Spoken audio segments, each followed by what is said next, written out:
Guys, good afternoon. So, muhatag og pahabol karong 5 PM ba. Today is March 6 na day, no? March 6, 2024.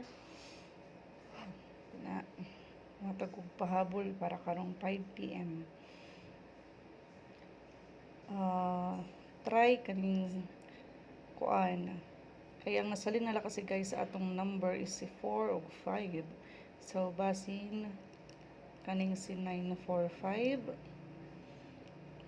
si 905, 450. Pwede sad ani si 502, 527, 325. Kana. Pero kung ganahan mo si 1, pwede ani. Si 116 o si 166 or si 196. Kusog gyapon guys si 216. Kana. Pwede lang ayawat da. Mao lang guys. So ako nagsigurado aning mga numero. Ako lari analyze. Maura guys. Thank you and good luck. All draw ni siya guys ha. Thank you.